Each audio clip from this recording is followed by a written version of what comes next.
ഫിബ്രൈൽ seizure. ഫിബ്രൈൽ seizure കൊച്ചു കുഞ്ഞുങ്ങൾക്ക് പനി കാരണം ഉണ്ടാകുന്ന സീഷറാണ്. സാധാരണയായിട്ട് എന്തെങ്കിലും ഇൻഫെക്ഷൻ വന്നിട്ട് കുഞ്ഞുങ്ങൾക്ക് പനി വന്നിട്ടുണ്ടാകുന്ന സീഷറാണ്. ഇത് ഹെൽത്തി ആയിട്ടുള്ള കുഞ്ഞുങ്ങൾക്ക് ഉണ്ടാകുന്നതാണ്. ഫിബ്രൈൽ സീഷർ എന്ന് പറയുന്നത് കുഞ്ഞിന് ഒരിക്കലും ഒരു ന്യൂറോളജിക്കൽ പ്രോബ്ലം ഉണ്ടെന്നതിന് അർത്ഥമില്ല. ഓക്കെ, ഇത് വളരെ ഹെൽത്തി ആയിട്ടുള്ള കുഞ്ഞുങ്ങൾക്ക് വളരെ കോമൺ ആയിട്ടുണ്ടാകുന്ന ഒരു ടൈപ്പ് ഓഫ് സീഷറാണ് ഫിബ്രൈൽ സീഷർ. ഫിബ്രൈൽ സീഷർ ഉണ്ടായെന്ന് കരുതിയിട്ട് കുഞ്ഞുങ്ങൾക്ക് വലിയ പ്രോബ്ലംസ് ഒന്നും വരാനില്ല. ഇതൊരു കോമൺ ടൈപ്പ് ഓഫ് സീഷറാണ്. ഞാൻ പറഞ്ഞ പോലെ തന്നെ കുഞ്ഞ് ഹെൽത്തി ആയിട്ട് തന്നെ തുടരും. ഫിബ്രൈൽ സീഷർ വന്നു കഴിഞ്ഞാൽ കുഞ്ഞിൻ്റെ ബോഡി കിടന്ന് ജർക്ക് ചെയ്യും, ഷേക്ക് ചെയ്യും. അതുപോലെ തന്നെ കുഞ്ഞിൻ്റെ ബോഡി സ്റ്റിഫാകാം.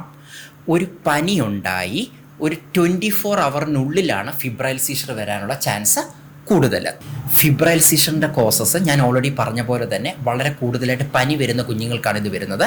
100.4 ഫാരൻഹീറ്റിൽ കൂടുതൽ ബോഡി ടെമ്പറേച്ചറുള്ള കുഞ്ഞുങ്ങൾക്ക് അതാണ് ഇതിൻ്റെ കോസസ്. DPT, MMR പോലെയുള്ള വാക്സിൻസ് എടുത്തു കഴിഞ്ഞാൽ ചില കുഞ്ഞുങ്ങൾക്ക് ഫിബ്രൈൽ സീഷർ ഉണ്ടാകാറുണ്ട്. ഫിബ്രൈൽ സീഷറിൻ്റെ ഒരു മെയിൻ കോസ് എന്ന് പറയുന്നത് വൈറൽ ഇൻഫെക്ഷൻസ് ആണ്.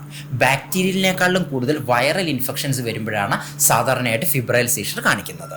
ഫിബ്രൈൽ സീഷറിൻ്റെ മാനേജ്മെൻറ്റ് പ്രത്യേകിച്ച് ഒരു ട്രീറ്റ്മെൻറ്റ് ചെയ്തില്ലെങ്കിൽ പോലും ഫിബ്രൈൽ സീഷർ കുറച്ച് മിനിറ്റുകൾ കഴിയുമ്പോൾ തന്നെ മാറിക്കോളും.